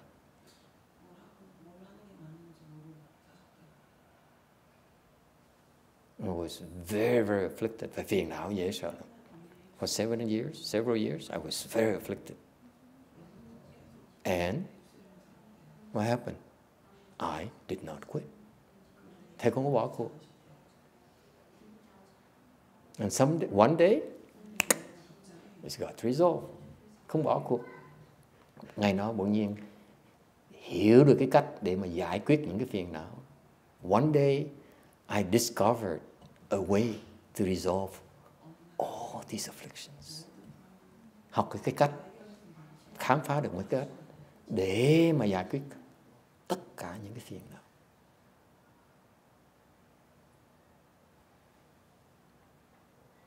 Would you like to know what it is? Quý vị muốn biết cái đó là gì không?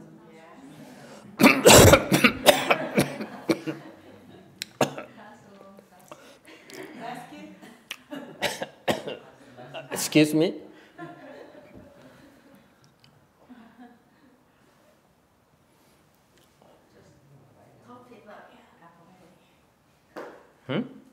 Just top it up.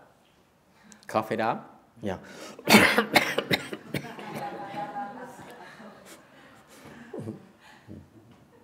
How much is it worth it to you? Tôi hỏi cái vị, cái này đáng giá bao nhiêu? I'm serious. How much is it worth to you? What are you prepared to pay? Quý sẵn sàng trả cái giá nào? What price are you prepared to pay? Quý vị sẵn sàng trả giá nào? I ask all of you. Please tell me honestly. How much? Priceless. Vô giá.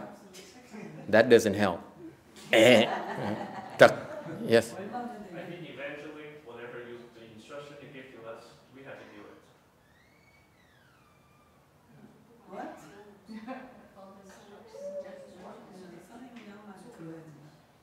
No, I'm not telling you. That's too tricky. This man is too tricky. Ông này gạt thầy. Ông nói là thầy nói tôi gì cuối cùng tôi phải làm. Thế nói đừng hòng em, tao không nói một câu nữa. Nice try. Anyone else? Yes, sir. Your wife? Forget it.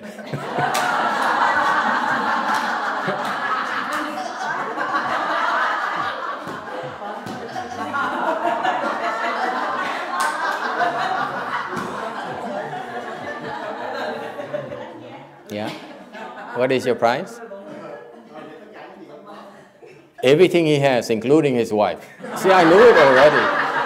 Con nói là con sẵn sàng trả tất cả gì con có, cả vợ con luôn nữa.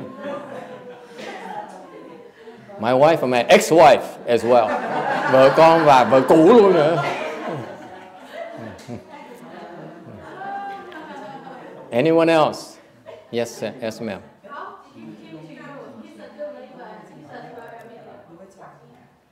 Everything? Yeah, he does good in everything. You do really well. Anything else? Does he have a wife? Not yet. His future wife, the man says. I give up everything, including my future wife.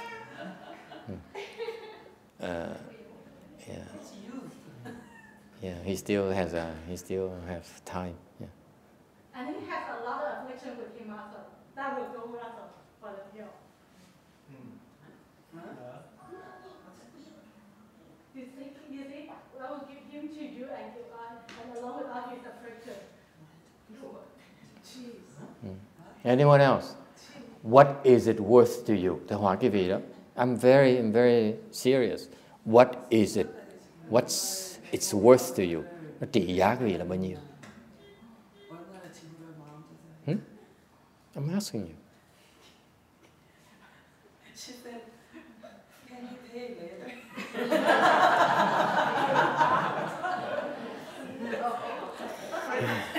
It's too much.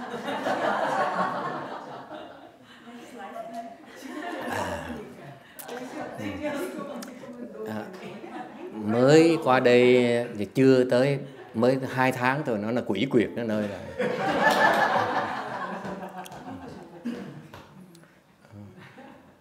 don't translate this. I said, she's barely 2 months here and she's impossible to handle already.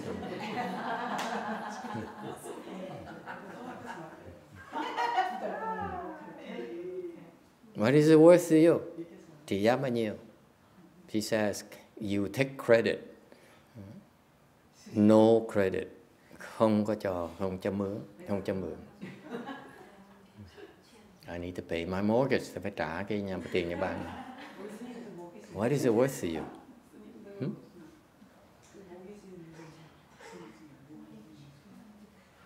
Serious. What are you prepared to pay? Cái vị sẵn sàng trả giá nào đây? If I tell you there's a way to resolve all the affliction you have right now. Nếu thầy nói quý vị có một cái phương pháp mình giải quyết hết tất cả cái phiền não quý vị đang có bây giờ này. All of them.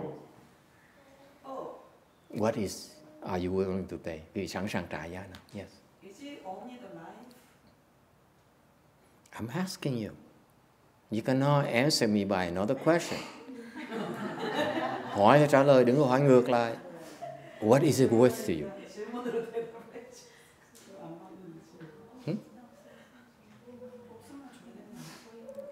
It's applicable to reciting Buddha's name. Cái nào nó liên hệ tới cái việc niệm Phật của quý vị. Because if I resolve all your affliction, you will enter the Buddha Recitation Samadhi, guaranteed. Tại vì nếu như mà có phương pháp thầy dạy quý vị giải quyết hết tất cả phiền não quý vị, thầy cam đoan quý vị sẽ nhập được cái niệm Phật tam muội. Guaranteed. If not, you can have a linh. Mà nếu như thầy gừa gạt quý vị có quyền đòi nợ ông linh.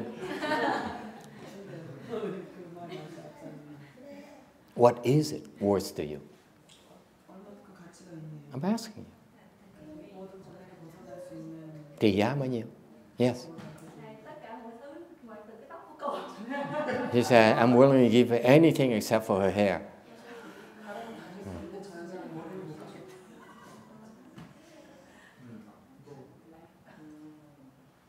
Trị giá gì bao nhiêu? Cô thân hương, trị giá. Chính chăng, let me see, my house, my son's car. Cô thân hương ngồi suy nghĩ, cái nhà tôi có này, xe thằng con tôi này, thằng con út đó.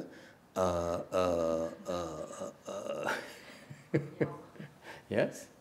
What is it? Venerable Pyongyang. Sunim.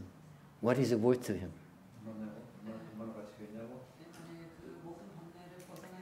Will kill all his evil thoughts when he recites for his deceased disciples.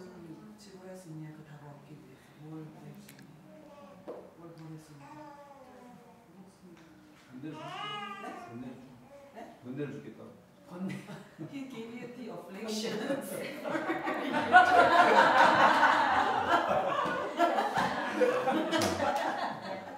American, this is America, Sunim. Đây là Mỹ. In America, either this or this. This or this. Yes? What is it worth to you?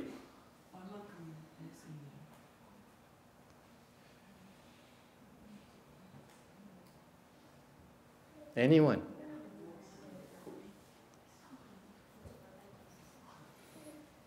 Yes. What do you want? What do I want?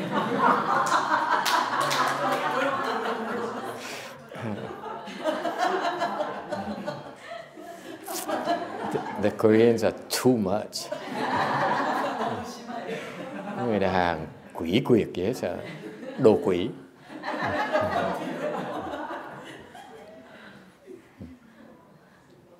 This is not negotiation. Đang phải thương lượng. I'm asking you. I was looking for what is really worth for me. Nothing. So I can't find. She has. It's worth nothing to her. Good luck.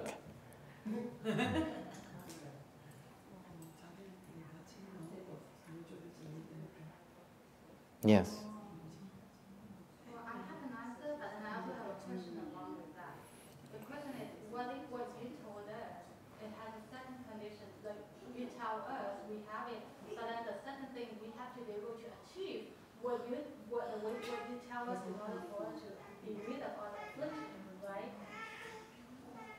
So if you tell us, the person that we cannot achieve whatever you told us, we cannot do it, then our affliction is still with us. What I'm telling you is there are methodologies that will get rid of all your afflictions, all of them. And you can do it.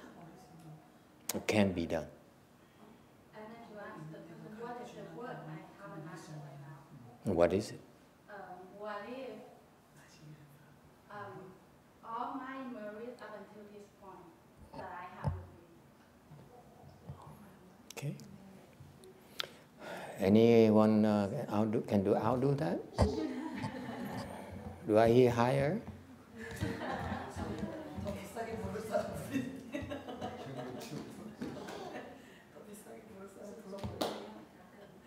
This is not an auction.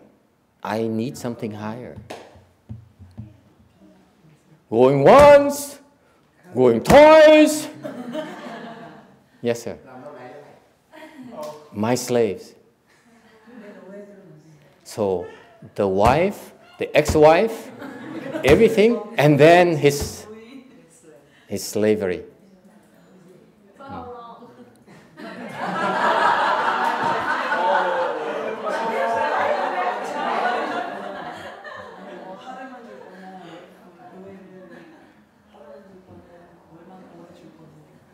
I ask you, can the Hoa Tổ do this? Tham thờ đầu làm được cái này không? No. Pháp môn thiền tham thờ đầu làm này không được. You cannot do that. Hoa Tổ cannot solve all your afflictions. Cannot. Cái tham thờ đầu quý vị tu rất nhiều thì giờ mà không thể nào giải quyết được tất cả những cái phiền não quý vị có. It's not possible.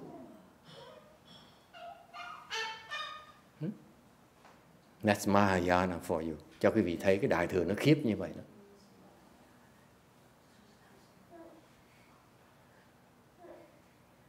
Okay?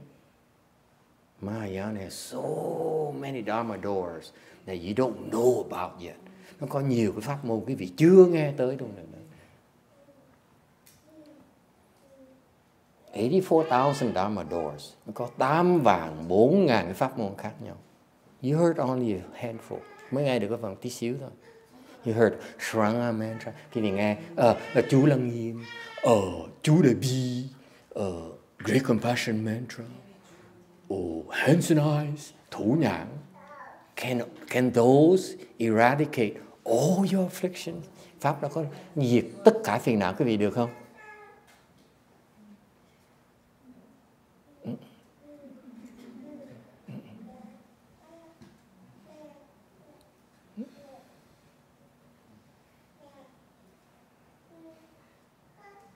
So what's the answer? Trả lời sao? 5 more minutes. Think about it. Okay? Suy nghĩ ha. Let's recite the Buddha's name until, some more and see if you come with something that is better than what I heard tonight. Mình tiếp tục niệm Phật để ngày mai cái vị mình bàn lại cái thử là cái vị có cái biện pháp nó hay hơn, cái giá nó cao hơn một tí. Hả?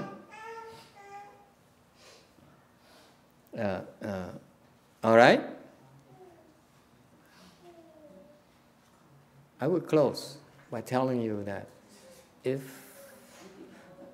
you give the right price, I will transmit it to you. Vì trả đúng giá thầy dạy không? This is America, man. You pay the price, I deliver.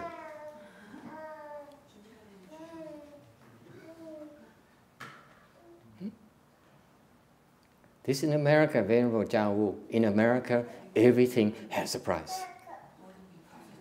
That's what we believe. bên xứ Mỹ mình nó rất là thực tế. Cái gì nó cũng có cái giá hết. Agree, disagree. Yes? Ask the Americans. There's a price on everything in America. Everything in America. Trên cái xứ Mỹ này, cái gì cũng có cái giá hết. Đúng không? Đúng không Cảnh?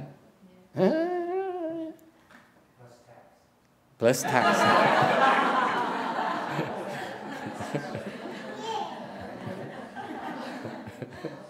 You guys are too much. Khôi hài quá.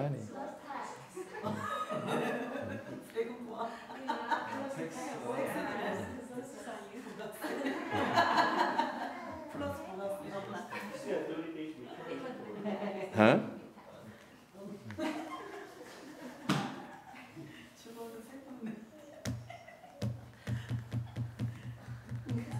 Yes, sir.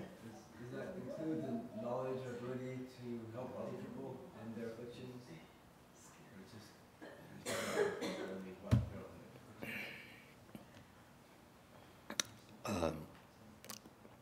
and that's another product.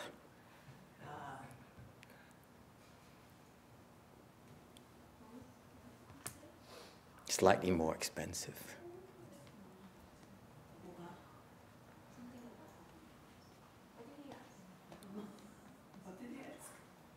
It doesn't matter. You cannot afford the first one.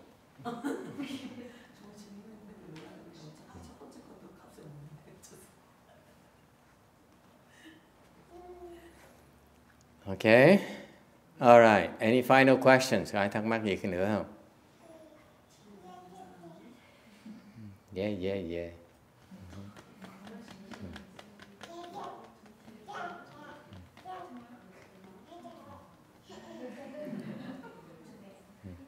Anyway, I close by telling you a funny story.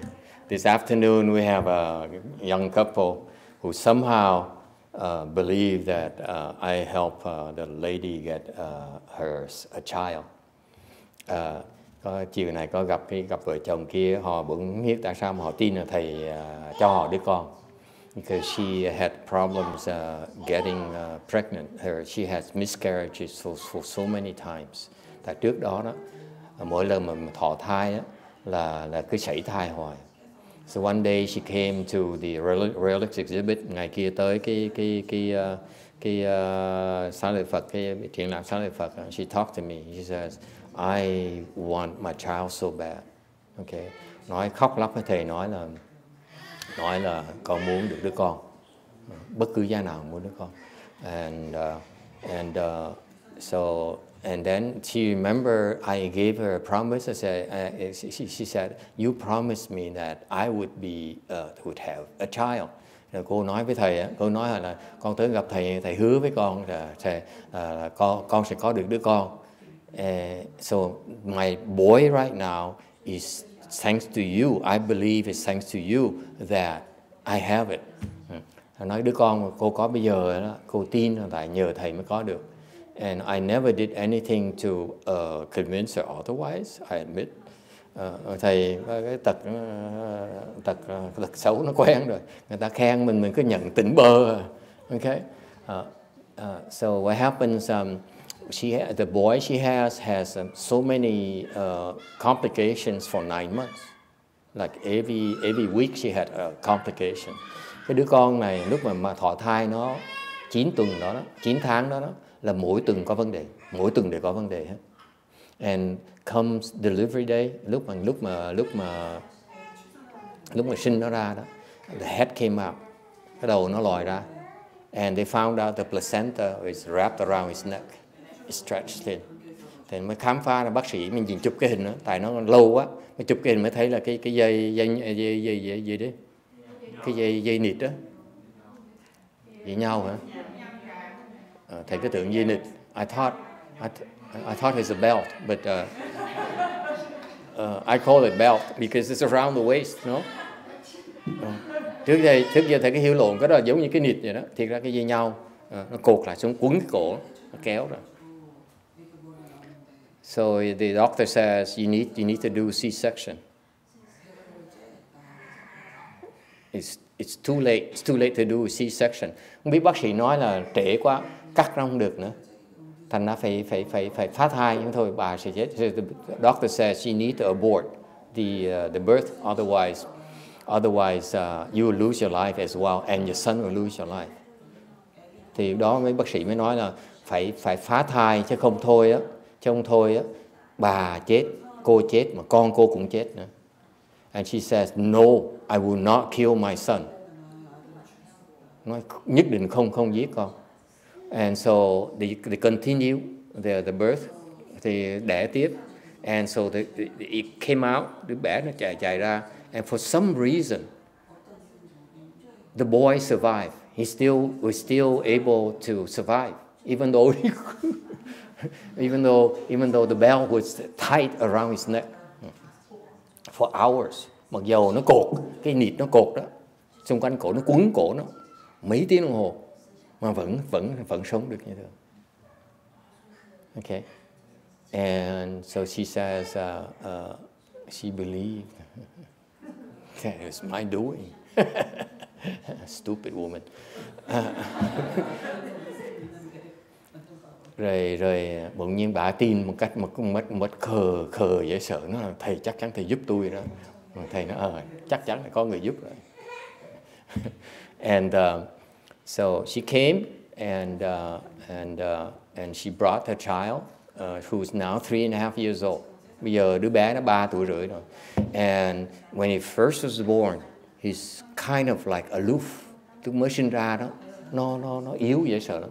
And he got better and better and better and better. Gần ngày nó càng khỏe mạnh ra. Okay? And it's amazing to me because he would bring the boy over. And then I saw how weak the boy is, kind of in very bad shape. Thì mỗi lần đem nó tới đó, thì thấy tội dễ sợ lắm. Nó nhiều vấn đề dễ sợ lắm. Vẫn hiểu tại sao nó càng ngày nó càng khỏe. For some reason, for unexplainable reason, that his health improved time and time again.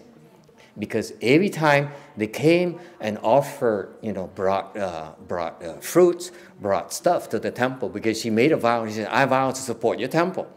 Tại cái cô đó, cô phát cái tâm của nó là con thề là con sẽ phát nguyện, con sẽ ủng hộ cái chùa. Cách ủng hộ một cách lâu đem vài trái quýt, trái cam tới ăn. So every now and then, what she had in mind is to give us some fruits. Okay, that's her way of supporting the temple.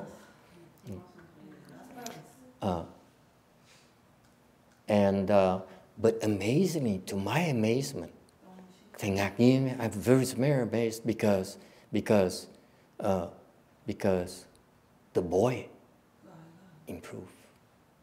To my surprise, thầy thành thật nói cái vị thầy ngạc nhiên, thấy đứa bé thấy không xong tới nơi. I saw him as being retarded. Thấy nó là no blood to the brains. Lúc đẻ ra nó máu nó không có cái óc. Nguy hiểm dễ sợ. Thành sống với người mà không có cái óc nó không mở là chết với nó. And so for some reason, for 3 years, the boys get better and better and better. Càng ngày nó càng tiến bộ, nó càng khỏe mạnh ra. Now to me he's normal, but her counselor said he's autistic. Mặc dầu thầy thấy nó là người bình thường, mà mấy người trong cái làng đó nói là mấy người chuyên viên nó nói là thằng nhỏ nó bệnh. Thầy nói thằng nhóc thì chả có bệnh gì hết. Nhưng đều kệ họ nói gì kệ họ. So anyway,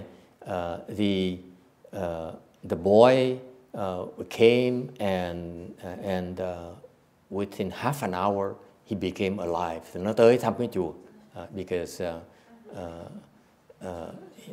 they brought some birthday cakes today, and then we invited them for tea. So we stayed and talked to see and run. And cô ở lại nói chuyện với cô hiền nhẫn. For half an hour, you see the boy getting more vivacious. Nửa tiếng mà thấy thằng nhỏ nó càng ngày nó càng sung sức lên. And he started screaming and yelling and running around. Nó bắt đầu nó chơi, nó la hét sòm. And she was so apologetic. Và cái cô với cha với chồng cổ xin lỗi rối rít, nói là trời con xin lỗi, vào con nhỏ thằng đứa con nó ồn quá, con xin lỗi, nó như vậy là không có được. because she says, I just went to Wo-Wheel Monastery, and he was very well behaved. Nó là chúng con là từ cái Kim Luân Tự tới, và cái thằng đó lúc mà ở Kim Luân Tự nó ngoan vậy sao, very well behaved. I don't know what happened, but here he's screaming and yelling and running around. It's unlike him. Tới cái chùa này nó là dễ sợ lắm. Nó ồn và nó la hét, nó chạy loạn sang Âu hết á. And I said, don't worry. You see the boy right there, A Lũng? He's even louder during my lecture. Thầy mới nói, cô nhìn cái thằng nhóc đó không? Nó trong lúc mà thầy nói giảng pháp á, nó ồn dễ sợ, nó ồn hơn cái con của cô nữa. Shame on you, bad mother.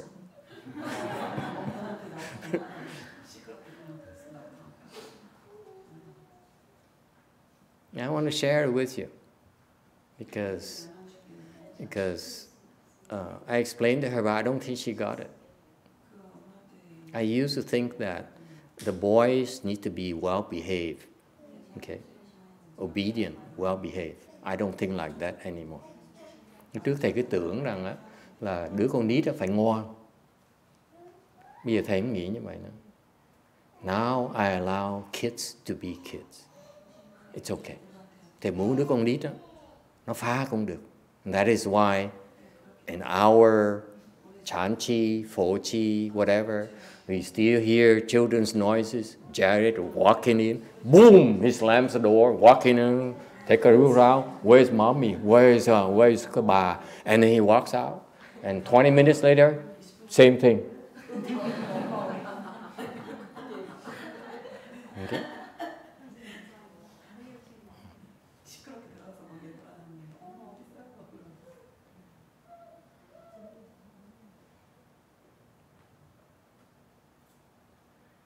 Okay. Yes. Master, that lady, when she came to the temple before she got pregnant, and now, did you always tell her don't quit? No, I told her you should quit. It's too much hassle. Because you fix one problem, there's still bigger problems that she hasn't fixed yet. I don't have the heart to tell her. Having a kid is a small problem. He has a much bigger problem that's compounded by having a kid. It's a huge problem. I don't dare tell her because she never asked.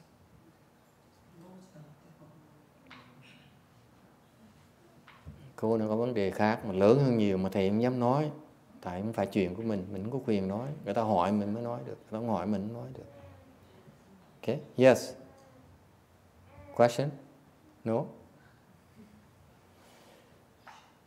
Okay. Kids who come to our temple will be allowed to be kids. They don't need to be obedient. They will be obedient because they choose to be obedient, not because we force them into an obedient, something called obedient mode. We'd rather they be themselves. That's the difference. Okay? Obedient is Chinese. You learn the Chinese way. I'm telling you now, you. It's not obedience. Encourage them to be themselves. Teach them the right things and then let them be themselves. Let them choose. Okay? Thành mình cần sợ sệt. Okay. Để con nít nó tự do, nó phát triển theo cái đà của nó. Đừng có ép vào cái khuôn gì hết. Ép cái khuôn là mình sợ. Mình sợ nó không theo ý của mình. You have to stop being overprotective and let the kids be kids and allow them to make mistakes right here under our nose. That's how we teach them. Dạy như vậy.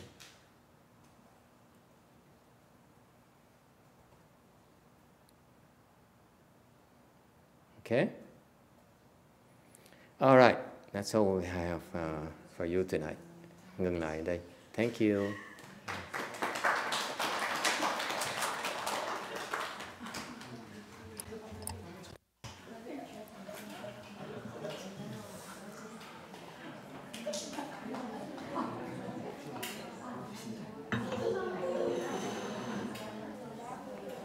It's